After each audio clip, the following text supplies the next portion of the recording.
तो हमने स्टार्ट किया था B pharmacy fourth semester pharmacology में यूनिट नंबर 2 और यूनिट नंबर 2 के लास्ट लेक्चर में हमने जीपीसीआर को कम्प्लीटली कवर किया था। अब आज का जो आपका लेक्चर रहेगा वो रहेगा आयन चैनल रिसेप्टर पे, transmembrane enzyme link receptor पे and transmembrane JAK STAT binding, साथ ही साथ receptor that regulate transcription factor. मतलब आज के इस लेक्चर में हम 4 रिसेप्टर को डिटेल स्टडी करने वाले हैं। तो लेक्चर को ध्यान से सुनना, क्योंकि सबसे ज़्यादा इम्पोर्टेंट तो जीपीसीआर था जो हमने लास्ट लेक्चर में कवर कर लिया। अब उसके बाद सेकंड नंबर पे आता है receptor that regulate transcription factor. उसके बाद थर्ड नंबर पे आता है जैक स्टेट बाइंडिंग और उसके बाद फोर्थ नंबर पे अगर कोई इंपॉर्टेंस रखता है तो वो है transmembrane enzyme link receptor. मैं यहाँ पर नंबरिंग कर देता हूँ, जीपीसीआर को 1 दे रहा हूँ एंड ट्रांसक्रिप्शन फैक्टर को सेकंड, जैक स्टेट को थर्ड, ट्रांस मेम्ब्रेन को 4 एंड आयन चैनल रिसेप्टर को 5th। ये प्रायोरिटी आपको सेट करनी है, ठीक है। तो चलिए लेक्चर को स्टार्ट करते हैं। आज हम डिटेल स्टडी करेंगे ion channel receptor, transmembrane enzyme link receptor, transmembrane JAK STAT binding and receptor that regulate the transcription factor. Lecture important है और बस आपको ध्यान से सुनना और समझना है। एक बार आपको समझ में आ गया तो फिर कॉपी में पेन रोकने वाला नहीं है जब तक आपका आंसर खत्म नहीं हो जाता या कॉपी खत्म नहीं हो जाती। चलिए स्टार्ट करते लेक्चर को। अगर आपको और लेक्चर की रिक्वायरमेंट है तो आप चेक कर सकते हैं हमारी प्लेलिस्ट, जहां पर आपको यूनिट वाइज सारे लेक्चर मैंने मेंशन किए हुए हैं। और अगर आपको नोट्स की रिक्वायरमेंट है तो आप चेक कर सकते हैं हमारी एप्लीकेशन डेप्थ ऑफ बायोलॉजी की एप्लीकेशन आप डाउनलोड कर सकते हैं प्ले स्टोर से, और आपको वहां पर सारे नोट्स अवेलेबल मैंने कराए हुए हैं। वहां पर लाइव लेक्चर्स भी होते हैं, ऑनलाइन क्लासेस भी होती है, तो जरूर डाउनलोड कीजिएगा डेप्थ ऑफ बायोलॉजी एप्लीकेशन। चलिए लेक्चर को स्टार्ट करते हैं। तो देखो, किसी भी रिसेप्टर को स्टार्ट करने से पहले मैं आपको रिसेप्टर का बेसिक इंट्रोडक्शन दे देता हूँ। जैसे मैं आपके सामने ये रिसेप्टर बना रहा हूँ, दिस इज रिसेप्टर। अब रिसेप्टर पे क्या आके जुड़ता है, या तो कोई ड्रग या फिर कोई लिगेंड या फिर कोई एगोनिस्ट। लिगेंड का मतलब either it is neurotransmitter, either it is hormone, जो भी रिसेप्टर पे आके जुड़ने वाला है। तो drug, ligand and agonist bind with the receptor, ठीक है। ये सभी में कॉमन है कि ड्रग बाइंड होगा, लिगेंड बाइंड होगा और वी कैन से एगोनिस्ट आकर बाइंड होगा रिसेप्टर पे। अब अगर ड्रग बाइंड होता है रिसेप्टर के साथ तो हम क्या बोलेंगे, ड्रग और रिसेप्टर का कॉम्प्लेक्स बन गया, ठीक है। अगर लिगेंड बाइंड होता है रिसेप्टर के साथ तो हम क्या बोलेंगे, लिगेंड और रिसेप्टर का कॉम्प्लेक्स बन गया। और अगर एगोनिस्ट बाइंड होता है तो एगोनिस्ट प्लस रिसेप्टर, तो हम बोलेंगे एगोनिस्ट रिसेप्टर का कॉम्प्लेक्स बन गया, ठीक है। जिससे भी आप स्टार्ट करना चाहते हो, आप एगोनिस्ट जोड़ना चाहते हो आप एगोनिस्ट बोल के जोड़ सकते हो, लिगेंड या फिर आप ड्रग भी बोल सकते हो। तीनों कंडीशन में अगर ड्रग जोड़ोगे तो ड्रग रिसेप्टर कॉम्प्लेक्स, लिगेंड जोड़ोगे तो ligand receptor complex and agonist bind कराओगे रिसेप्टर के साथ तो एगोनिस्ट रिसेप्टर कॉम्प्लेक्स का फॉर्मेशन होता है, ठीक है सर। यहाँ तक हमें क्लियर हो गया, ड्रग रिसेप्टर कॉम्प्लेक्स बन गया, लिगेंड रिसेप्टर, एगोनिस्ट रिसेप्टर।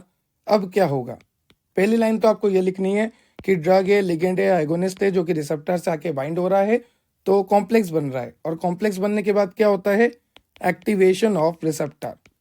क्या बोलेंगे हम, एक्टिवेशन ऑफ रिसेप्टर। ये सभी के लिए कॉमन है, कोई सा भी रिसेप्टर ले लो आप। सबसे पहले ये 2 बातें लिखनी है कि ड्रग, लिगेंड, एगोनिस्ट आके रिसेप्टर पे बाइंड होगा तो ये कॉम्प्लेक्स बनेगा, और कॉम्प्लेक्स बनने के बाद रिसेप्टर का एक्टिवेशन होगा जिसको हम बोलते हैं activation of receptor takes place, ठीक है। जब एक्टिवेशन हुआ रिसेप्टर का तो यहाँ पर फार्माकोलॉजिकल एक्शन आएगा, कुछ ना कुछ प्रोडक्ट बनेगा, ठीक है। अभी जैसे मान लीजिए आपने ड्रग ली थी बुखार को कम करने के लिए, तो एक्शन का मतलब है कि बुखार कम हो जाएगा, ठीक। तो इस तरह से सारे रिसेप्टर काम करते हैं। ये स्टार्टिंग की 3-4 लाइन आपको सभी में लिखनी है कि पहले बाइंडिंग होगी, फिर कॉम्प्लेक्स बनेगा, फिर रिसेप्टर एक्टिवेशन होगा। तो चलिए देखते हैं सबसे पहला जो है आपका ion channel receptor. Last lecture में हमने जीपीसीआर कवर किया था, आज हम देखने वाले हैं आयन चैनल रिसेप्टर को। तो देखो, नाम से पता लग रहा आयन चैनल, मतलब आयन कौन कौन से, जैसे sodium ion channel, potassium ion channel, calcium ion channel, chloride ion channel. तो आयन चैनल रिसेप्टर, अभी आप यहाँ पे देखिए किस तरह से काम करते हैं ये। सबसे पहले मैंने आपको यहाँ पे बता रखा है सिग्नलिंग मॉलिक्यूल। या फिर आप बोल सकते हैं एगोनिस्ट, या फिर आप बोल सकते हैं लिगेंड। लिगेंड जैसे हार्मोन, न्यूरोट्रांसमीटर, इनमें से कोई भी आके बाइंड होगा।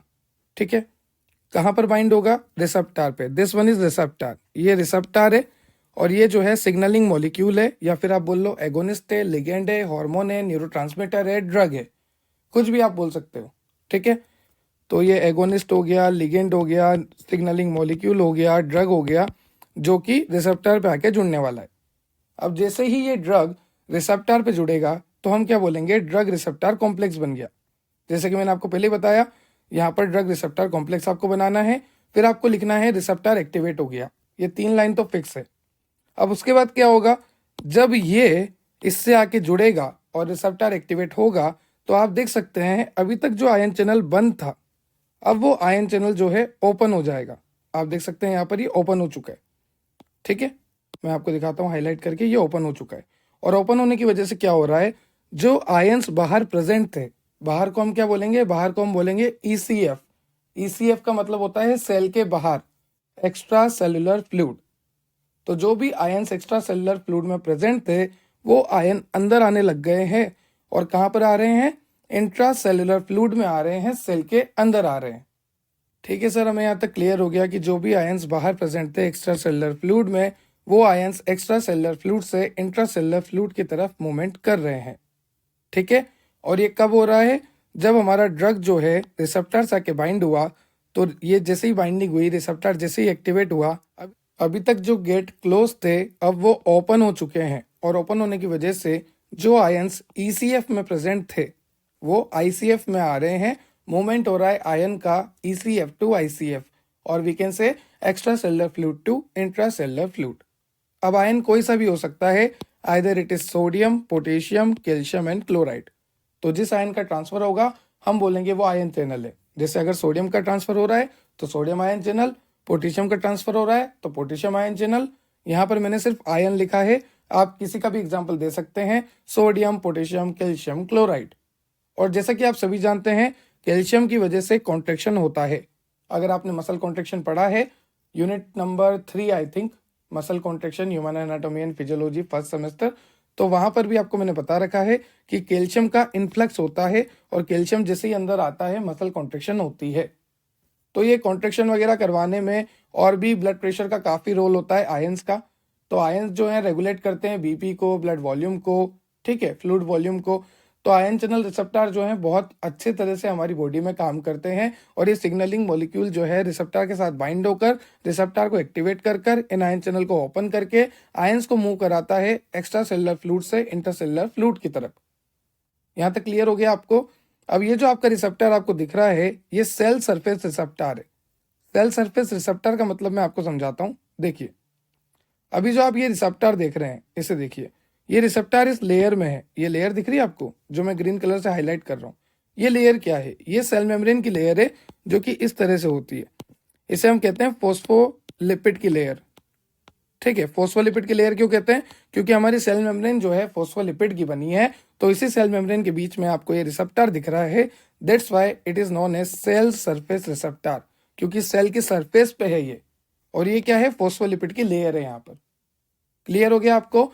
तो ये था आपका आयन चैनल रिसेप्टर, जिसको हम कहते हैं लिगेंड गेटेड आयन चैनल। तो ध्यान रखना, ion channel receptor is also known as ligand gated ion channel. Now next is transmembrane enzyme link receptor. तो देखो, जो transmembrane enzyme link receptor है, इसको हम प्लाज्मा मेम्ब्रेन रिसेप्टर भी कहते हैं। ठीक है, तो transmembrane enzyme link receptor is also known as plasma membrane receptor. अब जैसा कि आप देख सकते हैं, यहाँ पर मैंने एक सेल बना रखी है, दिस इज सेल, और सेल के ऊपर मैंने एक रिसेप्टर आपको दिखा रखा है। ठीक है, तो सेल बना रखी है, सेल के ऊपर एक रिसेप्टर दिखा रखा है। अब ये रिसेप्टर बेचारा सिंगल है, आपकी तरह मेरी तरह ये भी क्या है? सिंगल है।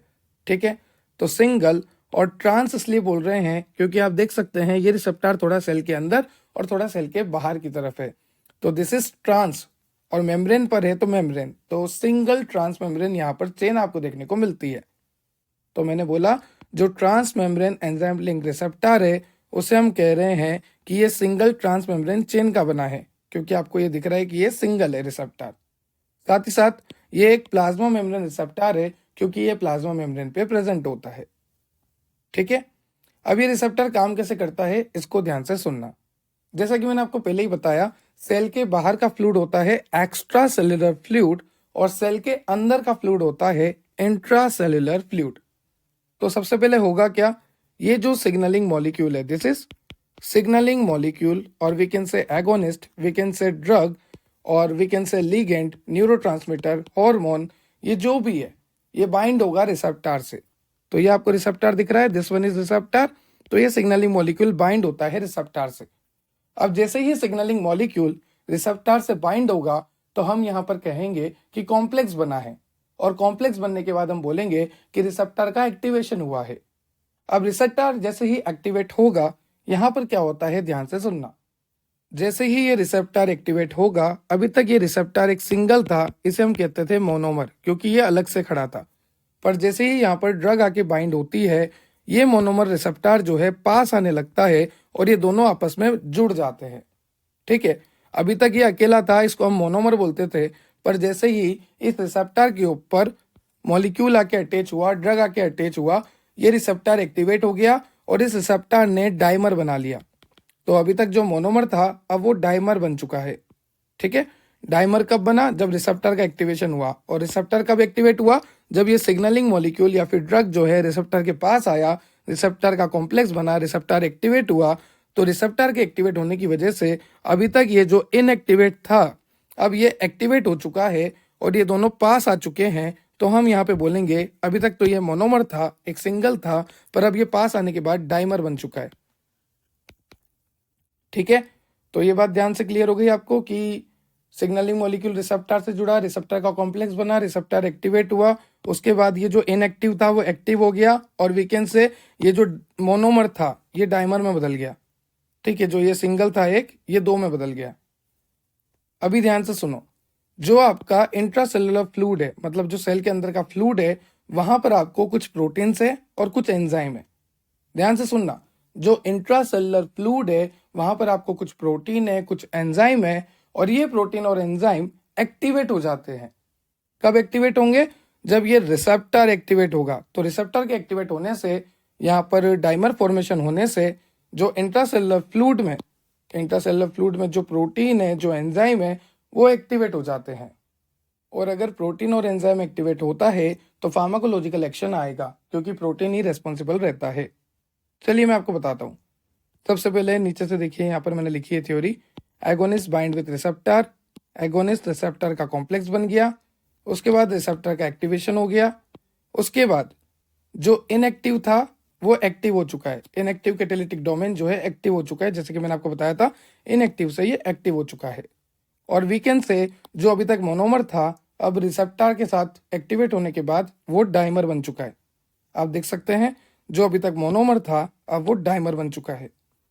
ठीक है, उसके बाद अंदर के जो एंजाइम थे आईसीएफ के, इंट्रासेलुलर फ्लूइड के जो एंजाइम थे वो एक्टिवेट हो चुके हैं, और जो प्रोटीन था वो भी एक्टिवेट हो चुका है, जिसकी वजह से रेस्पॉन्स आएगा, फार्माकोलॉजिकल एक्शन आएगा, और वीकेंड से सेलुलर रेस्पॉन्स देखने को मिलेगा। तो इस तरह से ये आपका ट्रांसमेम्ब्रेन एंजाइम लिंक रिसेप्टर जो है काम करता है। अब नेक्स्ट देखते हैं जैक स्टेट। ये जैक स्टेट काफी इंटरेस्टिंग है, इसको ध्यान से सुनना, और ये इंपॉर्टेंट भी है।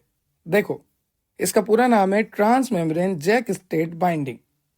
अभी इसको डायग्राम से हम समझते हैं, आ जाओ। देखिए यहाँ पर ये आपको रिसेप्टर दे रखा है, this one is receptor, wait a minute, this one is receptor, this one is receptor. ठीक है, अब यहाँ पर भी वही कहानी है, जब लिगेंड जो है बाइंड होगा रिसेप्टर से, ये रिसेप्टर है, तो लिगेंड बाइंड हुआ रिसेप्टर से, तो यहाँ पर बनेगा लिगेंड रिसेप्टर का कॉम्प्लेक्स। लिगेंड रिसेप्टर से बाइंड हुआ तो क्या हुआ, लिगेंड रिसेप्टर का कॉम्प्लेक्स बना, जिसकी वजह से रिसेप्टर का एक्टिवेशन हो गया। तो अभी रिसेप्टर क्या हो गया, एक्टिवेट हो चुका है।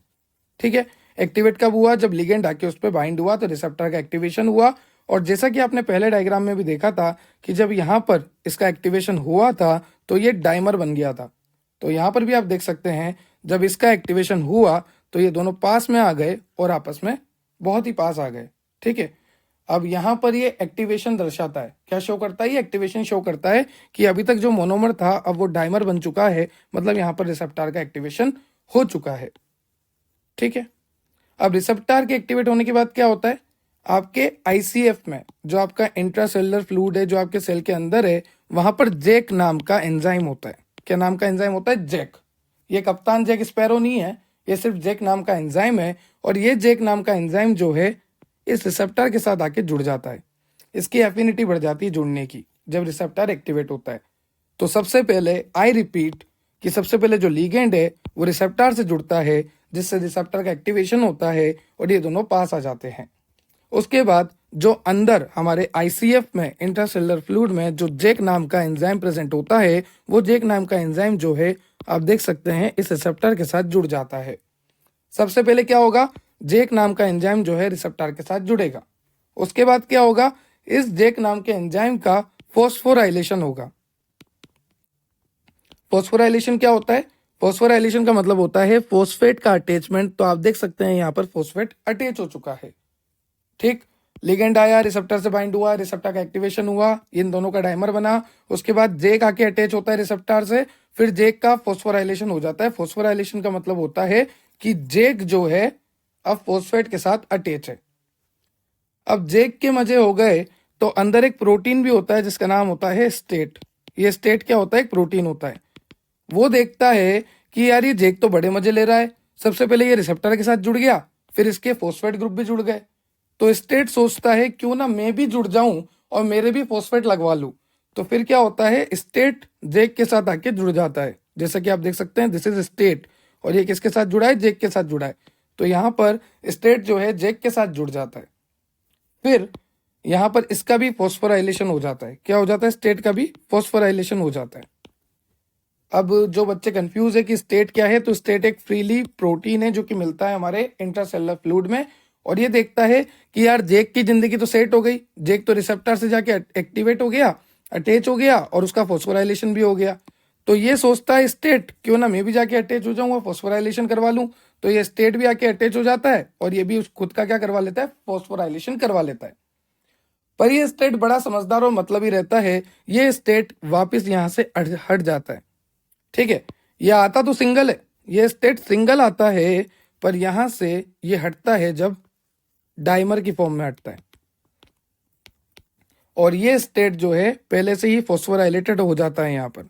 तो स्टेट ने कितना दिमाग लगाया देखो, मैं आपको रिपीट कर देता हूं। स्टेट ने देखा कि जेक आया है, अटैच हो गया, फॉस्फोराइलेटेड भी हो गया, तो स्टेट एक अकेला आता है। जो प्रोटीन है फ्रीली मूवेबल, वो आके जुड़ता है और जुड़ने के बाद खुद का फॉस्फोराइलेशन भी करा लेता है। फिर एक और इधर से कोई स्टेट आके जुड़ता है और वो भी खुद का क्या करा लेता है? फॉस्फोराइलेशन। अब दोनों का प्यार हो जाता है और यहाँ पर ये दोनों डाइमर फॉर्म में अलग हो जाते हैं। ठीक है, अब ये दोनों क्या है? ये दोनों प्रोटीन है और डाइमर फॉर्म में है। तो ये प्रोटीन जो है न्यूक्लियस के अंदर जाता है और ट्रांसक्रिप्शन फैक्टर को रेगुलेट करता है और अपना फार्माकोलॉजिकल एक्शन शो करता है। तो यहाँ पर मैंने सारी थ्योरी लिखी हुई है, देखो यहाँ पर देखो। सबसे पहले लिगेंड आया, रिसेप्टर से जुड़ा, लिगेंड रिसेप्टर कॉम्प्लेक्स बना, रिसेप्टर का एक्टिवेशन हुआ, जो मोनोमर था वो डाइमर में बदल चुका है, और इसकी वजह से क्या हुआ? जो जेक था वो यहाँ पे आएगा, तो जेक एंजाइम आ गया, जेक एंजाइम रिसेप्टर से बाइंड हो गया और उसका फॉस्फोराइलेशन हो गया, मतलब वहां पर फॉस्फेट हमने जोड़ दिए। ये देखकर स्टेट भी आया और स्टेट भी बाइंड हो गया और उसका भी फॉस्फोराइलेशन हो गया। पर जब स्टेट हटता है ना तो वो डाइमर की फॉर्म में हटता है, और ये डाइमर की फॉर्म का जो स्टेट प्रोटीन है ना, ये न्यूक्लियस के अंदर जाकर ट्रांसक्रिप्शन को रेगुलेट करता है और हमारे बायोलॉजिकल रेस्पॉन्स के लिए रिस्पॉन्सिबल होता है। तो इस तरह से ये जैक स्टेट पाथवे चलता है। क्लियर हो गया? काफी इजी है। ठीक है, now next and one of the most important, receptor regulation gene expression, और we can say transcription factor. तो देखो ध्यान से समझना है इसको, मैं बिल्कुल बेसिक से आपको बताता हूँ। जैसा कि आप सभी जानते हैं आपकी जो सेल मेम्ब्रेन है वो सेल मेम्ब्रेन जो है फॉस्फोलिपिड की बनी है, ये आप सभी को पता है। जिसे नहीं पता वो सुन लो कि आपकी सेल मेम्ब्रेन जो है फॉस्फोलिपिड की बनी है। और वो ड्रग जो कि लिपोफिलिक नेचर की होती है वो आसानी से इस मेम्ब्रेन को क्रॉस कर लेती है, क्योंकि लिपोफिलिक का मतलब होता है लिपिड, लिपोफोलिक। ठीक है, और यहाँ पर भी ये क्या है? सेल मेम्ब्रेन लिपिड की ही बनी है। तो जो ड्रग लिपोफिलिक नेचर की होती है, ये जो ड्रग है अगर ये लिपोफिलिक नेचर की होती है तो ये आसानी से सेल मेम्ब्रेन को क्रॉस कर लेती है। ये सेल मेम्ब्रेन है और इसको आसानी से क्रॉस कर लेती है लिपोफिलिक नेचर की ड्रग। ठीक है, यहाँ पर आप देख सकते हैं ये जो ड्रग है, दिस ड्रग और ligand must be lipophilic in nature, तो ये आसानी से क्रॉस करके अंदर आ जाते हैं। यहाँ तक आपको क्लियर हो गया। ये जो है ड्रग लिपोफिलिक नेचर की होती है ताकि ये इजीली क्रॉस कर ले। अब ये क्रॉस करके आकर अंदर इसको साइटोप्लाज्म में एक स्टेरॉइड बाइंडिंग डोमेन देखने को मिलता है। ये जो ड्रग है, देखो सपोज करो ये ड्रग है, ठीक है, ये ड्रग अंदर जा रही है, आ गई। अब ये क्या देखती है कि यहाँ पर एक स्टेरॉइड बाइंडिंग डोमेन है, तो इसको देखने को मिलता है कि यार इस डोमेन में एक तो कार्बोक्सिलिक ग्रुप है और एक NH2 ग्रुप है। कार्बोक्सिलिक ग्रुप जो है ये स्टार्टिंग में है और जो NH2 ग्रुप है वो लास्ट में है। हम बोल सकते हैं ये हेड पर है और ये टेल पर है, ठीक है। और ये सब किसको पता लग रहा है? लिपोफिलिक नेचर की ड्रग को, जो कि क्रॉस करके अंदर आई है साइटोप्लाज्म में। और किसका है ये सब? स्टेरॉइड बाइंडिंग डोमेन का। तो ये लिपोफिलिक जो ड्रग है, जैसे ही ये सेल मेम्ब्रेन को क्रॉस करके अंदर आती है, इसको दिखता है स्टेरॉइड बाइंडिंग डोमेन, जहां पर हेड पार्ट पर कार्बोक्सिलिक एसिड है और टेल पार्ट पर NH2 ग्रुप है। और ये सब इसे कहां पे दिख रहा है? साइटोप्लाज्म में, ठीक है। ठीक है सर, हमें यहाँ तक क्लियर हो गया। ड्रग लिपोफिलिक नेचर की होगी, इजीली क्रॉस कर लेगी, क्रॉस करती है उसे स्टेरॉइड बाइंडिंग डोमेन मिलेगा जो कि साइटोप्लाज्म में होता है, जहां पर हेड पार्ट कार्बोक्सिलिक है और जो टेल पार्ट है वो NH2 का है। अब यहाँ पर और भी कई सारी चीजें हैं, जैसे DNA बाइंडिंग डोमेन प्रेजेंट होता है। 2 प्रोटीन आपको यहाँ पे दिखा रखे हैं, HSP70 एंड HSP90। उसके बाद आपको इस स्ट्रक्चर में जिंक फिंगर दिखा रखी है। तो सभी का रोल सुनते हैं 1 बाय 1। देखो, ये बात तो क्लियर हो गई कि ये जो आपकी लिगेंड है या फिर आपका ड्रग है वो लिपोफिलिक नेचर का होगा, तो इजीली क्रॉस कर लेगा। क्रॉस करके वो अटैच कहां पर होता है? तो ध्यान रखना, कार्बोक्सिलिक साइट पर, जहां पर COOH है, वहां पर उसी एरिया में, उसी जगह पे आसपास वो बाइंड होता है। NH2 पे नहीं होता, कार्बोक्सिलिक पे होता है। ये बात ध्यान रखना, कंफ्यूजन हो जाते हैं बच्चे को, ठीक है। अभी क्या होता है, ध्यान से सुनो। ये प्रोटीन का क्या काम है, जो HSP90 वगैरह प्रोटीन है? देखो, अगर ये लिगेंड इस रिसेप्टर से आके बाइंड होता है, तभी ये अंदर जाता है न्यूक्लियस में। ध्यान से सुनना, अगर ये लिगेंड इस स्टेरॉइड बाइंडिंग डोमेन के साथ बाइंड होता है, this one is ligand, this one is steroid binding domain, तो ये लिगेंड स्टेरॉइड बाइंडिंग डोमेन से जब बाइंड होता है, तभी ये पूरी स्ट्रक्चर न्यूक्लियस के अंदर जाती है, ठीक है। ऐसे ही नहीं जा सकती। अब आप बोलोगे सर, अगर कभी ऐसा हो जाए कि लिगेंड तो है पर किसी कारण से अगर वो बाइंड ना हो, तो क्या ये स्ट्रक्चर अंदर जा सकती है? मेरा जवाब है नहीं। तो फिर आप बोलोगे इसको रोकेगा कौन? तो इसको रोकने के लिए होता है HSP90। तो ध्यान रखना, अगर लिगेंड या फिर आप बोल लो एगोनिस्ट या फिर आप बोल लो ड्रग, जब तक आके बाइंड नहीं होगा तब तक ये न्यूक्लियस के अंदर नहीं जाएगा। रोकेगा कौन? HSP90। ठीक है सर, समझ में आ गया कि ये लिगेंड के बाइंडिंग के बिना तो इसका अंदर जाना मुमकिन ही नहीं है, क्योंकि HSP90 रोक लेगा। पर सर एक बात बताओ, मान लो ये लिगेंड आया और ये लिगेंड यहां से जुड़ गया, ठीक है, तो फिर ये HSP90 नहीं रोकेगा क्या? नहीं रोकेगा, क्योंकि अब लिगेंड आके जुड़ चुका है। तो फिर HSP90 वो रिमूव हो जाएगा। तो ध्यान रखना, HSP90 कब रिमूव होता है? जब लिगेंड जो है बाइंडिंग साइट पर आके जुड़ जाता है, कार्बोक्सिलिक साइट पर आके जुड़ जाता है, तो उस कंडीशन में HSP90 हट जाता है, ठीक है। और जैसे ही HSP90 हटता है, ये स्ट्रक्चर जो है अंदर जाती है अब न्यूक्लियस के। ये जो आपको स्ट्रक्चर दिख रही है, ये न्यूक्लियस के अंदर एंटर होने वाली है। अब आप बोलोगे सर, बाहर तो सिर्फ ये इस तरह से था, अब अंदर तो ये 2-2 हो गए। तो देखो ध्यान से सुनो, अभी तक हमने जिसमें भी देखा है सब में डाइमर बना है। जैसे ही रिसेप्टर एक्टिवेट होता है, डाइमर का फॉर्मेशन होता है। जैसे मैं आपको बताता हूं, देखो यहां पर हमने देखा एक था, बाद में 2 हो गए एक्टिवेट होने के बाद। यहां पर हमने देखा पहले एक था, बाद में 2 हो गए एक्टिवेट होने के बाद। तो इसी तरह से यहां पर भी क्या हुआ, डाइमर का फॉर्मेशन हुआ, और डाइमर के फॉर्मेशन होने के बाद ये न्यूक्लियस में एंटर होता है। ये जो है न्यूक्लियस है, और बाहर ये सब कहाँ चल रहा था? साइटोप्लाज्म में चल रहा था। तो ये अंदर कब एंटर होता है? जब इसका डाइमर फॉर्मेशन हो जाता है। अब ये जो जिंक फिंगर है, इस जिंक फिंगर की मदद से ये जीन में अटैचमेंट शो करता है, ठीक है। तो जिंक फिंगर की मदद से ये जीन में अटैचमेंट शो करता है, और जिंक फिंगर जैसे ही यहाँ पर अटैच होती है और जैसे ही ये डाइमर की फॉर्म में एंटर होता है अंदर, ये करवाता है जीन से ट्रांसक्रिप्शन। क्या करवाता है ये जीन से? ये जीन से जब ये अटैच होता है तो ये ट्रांसक्रिप्शन करवाता है, और ट्रांसक्रिप्शन से RNA बनता है। और ये कौन सा RNA बना है? mRNA। mRNA का मतलब होता है मैसेंजर RNA, जो कि मैसेज लेके जा रहा है। RNA का मतलब राइबोज न्यूक्लिक एसिड, M का मतलब मैसेंजर। तो messenger ribose nucleic acid message लेके जाता है राइबोसोम के पास। क्या मैसेज लेके जाता है? कि भैया प्रोटीन बनाओ। तो राइबोसोम कहता है, अरे यार मैं तो प्रोटीन फैक्ट्री हूं, मैं ही तो बनाऊंगा, मैं नहीं तो कौन। ठीक है, तो ये प्रोटीन बनाता है। और हमेशा ध्यान रखना ये सब न्यूक्लियस के बाहर होता है, प्रोटीन हमेशा साइटोप्लाज्म में बनता है, जैसा कि आप देख सकते हैं। और जैसे ही प्रोटीन बनेगा सेलुलर फंक्शन में चेंज आएगा, मॉडिफिकेशन आएगा। अब डिपेंड करता है कि यहां पर ये एक्टिवेशन के लिए था या डिप्रेशन के लिए था, मतलब सप्रेशन के लिए, उस एक्टिविटी को रोकने के लिए। या तो एक्टिविटी बढ़ाने के लिए होती है चीजें या एक्टिविटी कम करने के लिए होती है। ड्रग सिर्फ एक्टिविटी बढ़ाती है और कम करती है। ठीक है, तो लिगेंड आया, लिपोफिलिक नेचर का होगा, कार्बोक्सिलिक साइड पे जुड़ा, जैसे ही जुड़ा HSP90 हट गया। जैसे ही HSP90 हटा इसने डाइमर बनाया, ये न्यूक्लियस के अंदर गया, जिंक फिंगर की मदद से जीन से जुड़ा, ट्रांसक्रिप्शन हुआ, mRNA बना, ये मैसेंजर RNA मैसेज ले गया राइबोसोम के बाद, जो कि साइटोप्लाज्म में है। राइबोसोम बोलता है मैं ही तो हूँ प्रोटीन बनाने वाला, अभी प्रोटीन बना के देता हूँ, अभी ठीक करके देता हूँ, वैसे ही अभी प्रोटीन बना के देता हूँ। तो प्रोटीन बनाया, और जैसे ही प्रोटीन बनाया मॉडिफिकेशन हो गया इसके सेलुलर फंक्शंस का, जो भी हमारे चेंजेस आने थे वो आ गए। ठीक है, तो ये था आपका रिसेप्टर रेगुलेशन जीन एक्सप्रेशन, या फिर आप बोल सकते हो ट्रांसक्रिप्शन फैक्टर, क्योंकि यहां पर ट्रांसक्रिप्शन हो रहा है। साथ ही साथ ये एक इंट्रासेलुलर रिसेप्टर है जो कि सेल के अंदर प्रेजेंट है। आप देख सकते हैं सेल के पूरे अंदर साइटोप्लाज्म में ये है, उसके बाद ये न्यूक्लियस में है, तो ये सेल के अंदर ही हुआ ना, ये सेल है तो ये सेल के अंदर हुआ। ठीक है, तो इस तरह से हमने देखा रिसेप्टर रेगुलेशन जीन एक्सप्रेशन।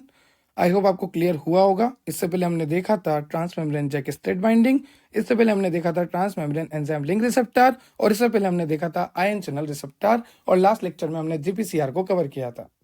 अगर आपको लेक्चर से रिलेटेड कोई भी डाउट है तो आप कमेंट सेक्शन में कमेंट कर सकते हैं, और टेलीग्राम इंस्टाग्राम से जरूर जुड़ जाना। दोनों की लिंक डिस्क्रिप्शन में है। अगर लिंक ओपन नहीं होती तो सीधा आप सर्च कर सकते हैं डेप्थ ऑफ बायोलॉजी। नोट्स के लिए depth of biology application download from play store. Have a nice day. Subscribe and share for more. Thank you.